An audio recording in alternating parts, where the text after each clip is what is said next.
Saudara yang terkasih di dalam Tuhan, mari sejenak kita bersama-sama merenungkan firman Tuhan. Sebelum itu, kita bersaat teduh.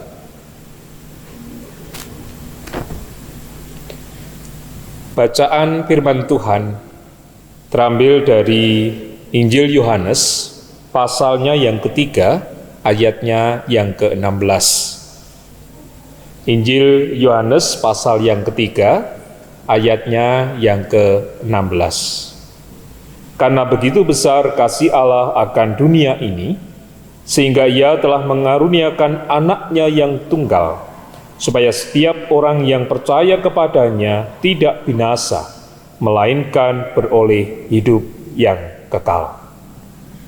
Bapak Ibu Saudara yang terkasih di dalam Tuhan, saya ambil dari kalimat yang demikian, supaya setiap orang yang percaya kepadanya tidak binasa, melainkan beroleh hidup yang kekal.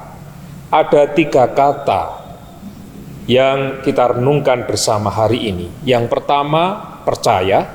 Yang kedua, binasa. Dan yang ketiga, hidup yang kekal atau hidup kekal. Setiap orang, termasuk kita di dalamnya, sebagai orang percaya, akan memperoleh hidup kekal jika kita terus mengamini iman kita dalam situasi apapun, dalam kondisi apapun yang kita punya.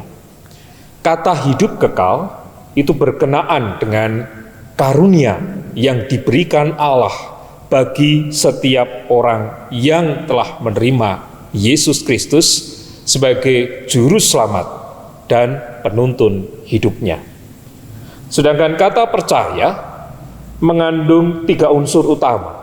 Yang pertama, keyakinan yang kokoh bahwa Yesus Kristus adalah anak Allah dan satu-satunya juru selamat umat manusia.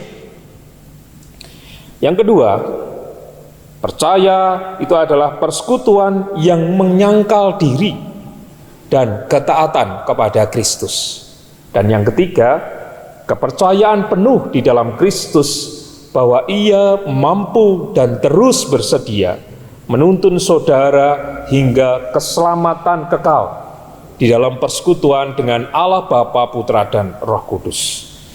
Sedangkan kata binasa merupakan kata yang sering dilupakan dalam ayat dari Yohanes 3 ayat yang ke-16 ini. Kata ini tidak menunjuk kepada kematian jasmani, tetapi kepada hukuman kekal yang begitu mengerikan, yang akan diterima oleh semua orang jika sebagai orang percaya tidak sungguh-sungguh menjalankan dan mengamalkan hidup keagamaannya, terutama sebagai pengikut Kristus dalam kehidupan nyata. Dan kekal itu menunjuk kepada keabadian. Kualitas kehidupan kita ditentukan bukan hanya nanti ketika kita menerima kehidupan kekal, tetapi mulai sejak kita menerima Kristus sebagai juru selamat kita. Kekekalan hidup itu ada di hari ini dan esok hari ketika kita bersama dengan Kristus. Oleh karena itu, melalui firman ini kita diajak bersama-sama untuk kembali flashback terhadap iman percaya kita yang seharusnya kita binasa, menerima kematian kekal. Tetapi karena kita telah menerima Kristus, maka kita akan menerima kehidupan kekal.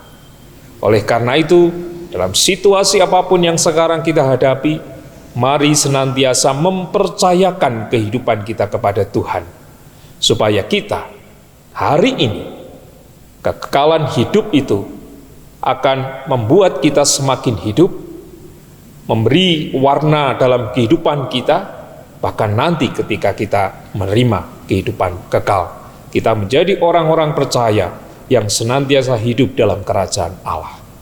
Tuhan memberkati. Amin.